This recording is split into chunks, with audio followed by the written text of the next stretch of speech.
So yun, okay, KGX, kumusta kayo lahat? Di pa ako nag-aahit, no? Pero, so check lang muna natin tong support and resistance natin. Nag-release tayo kagabi, 64.3 ang ating support. So okay naman, so pumalo naman siya hanggang 63.200 mga lods. Pero kung titingnan nyo mga idol, rejected talaga siya mga lodi dito sa area na to, no?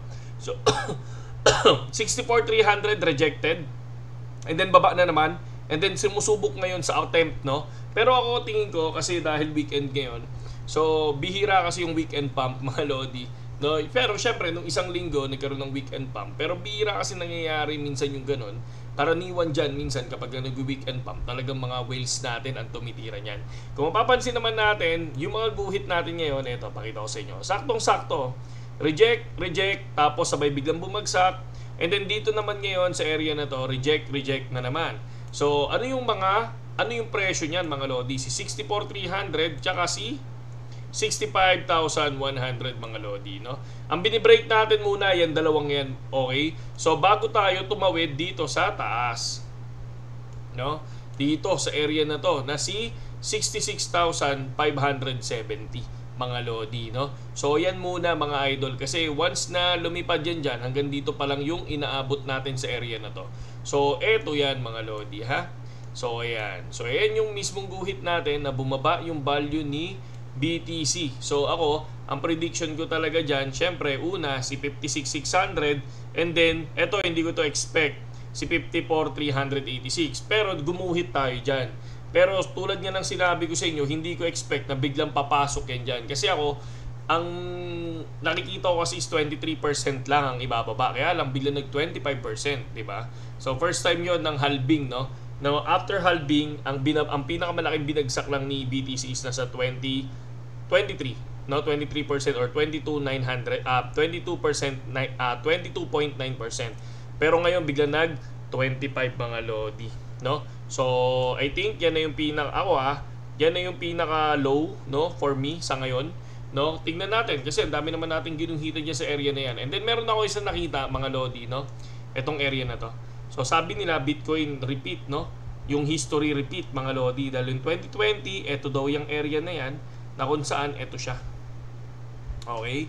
And then biglang ayun na. After nitong area na to, biglang lumipad na mga lods. Okay? So for me, ano lang yan, knowledge lang yan, pero nasa ano talaga yan, no? Nasa TA nyo, kung paano kayo mag-aral ng support and resistance. Ako, hindi ako daily trader, no? Hindi ko kaya mag-predict ng daily. Basta ako, ang prediction ko, kumbaga, nanggagaling dito sa mga guhit ko. Yan lang. Once na pumasok yan dyan ako nag-enter. Pero kapag hindi pumapasok, wala. Sabi nga natin, keep calm eh. Di ba? Do not panic, mga lodi. So, yun lang yung ginagawa natin dito. Kaya sa mga gustong pumasok sa BitGet, sumabay sa amin sa trading, sa spot trading and future trading mga lodi. Sa mga bago, spot trading mas okay muna para at least hindi kayo masunog. Sa future trading, kung naaral nyo na yung future, naaral nyo na yung support and resistance, and sabay-sabay tayo mga lods. And syempre, ibang news naman ito, naalala ko to, no? Si, ano ba to?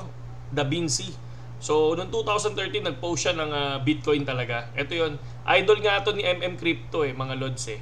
No? Tapos, sa YouTube channel niya. And then, ngayon, wala na. Talagang solid na yung lipad ng BTC. In-idolize ng lahat yan, mga lods. No? In-idolize ng lahat yung taong yan. Okay? So, pagdating naman sa Hamster Combat, mga lodi, kanina, nagkaroon sila ng, tawag dito, nag-participate sila dun sa X-Spaces, no? Kasi, nagkaroon ito si Tons, no, ayan, sabi nila with a lot of projects from the Ton ecosystem. So ayan, so kung mapapansin niyo, ang daming pumapasok sa Ton ngayon, di ba? So biglaan ton lumipad eh. Kung mapapansin niyo, si Ton halos na sa top 10 eh. Ton, yan, ayan, tingnan niyo tapos kung mapapansin nyo yung currency natin as a by market cap, ayan na siya, top 9 na siya. Naunahan niya si Dogecoin tsaka si Cardano. Ayan nag top 9 na siya mga lodi, diba? So kung mapapansin nyo, talagang bumulusok siya, no? Kita nyo yung lumipad siya, kahit papaano talagang bumulusok. Lalo na kung ito matutuloy yung mga projects na to, hindi possible baka maging ano din siya, no? Kahit papaano lumipad. Yun yung napapansin ko lang. Yun lang din yung nakikita ko lang ngayon. Kung yung tuloy-tuloy na sipag nila, ganyan, okay yan. And then kung mapapansin natin, Bitget, ang daming puro animals, oh. Ayan, ano ba to? Miguel. Miguel naman ngayon, mga Lodi, ang bagong ipapasok ngayon sa Bitget. Ang maganda naman kasi sa Bitget, mga Lodi, no? Inaaral nila yung token, kaya may BGB. No, once na may pinasok silang ganyan, nagkakaroon ng botohan muna yan, mga Lods. Kapag hindi sila pumasa sa boto doon sa vote, no, sa ilalagay ni Bitget doon kung ilang vote ang kailangan bago makapasok sa kanila yung token, yun yung ginagawa nila. Ngayon, pag hindi pumasa doon, wala na.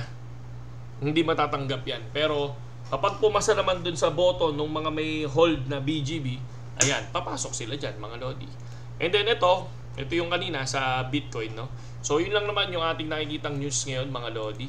So Hamster Combat pa rin nagtatap, pero super lupit ng mga tao sa Telegram, mga Lodi, no. Sa Dogs community, kung mapapansin nyo, 6.3 million. Tapos itong crypto farm na to nasa 1.9 million. Tapos si Sid, ayan, 3.7. Uwit na yan. Antitindi nga. Antitindi ng mga lumalabas ngayon, mga Lodi. Okay? Saludo sa lahat kay GX. Magandang gabi sa inyo lahat.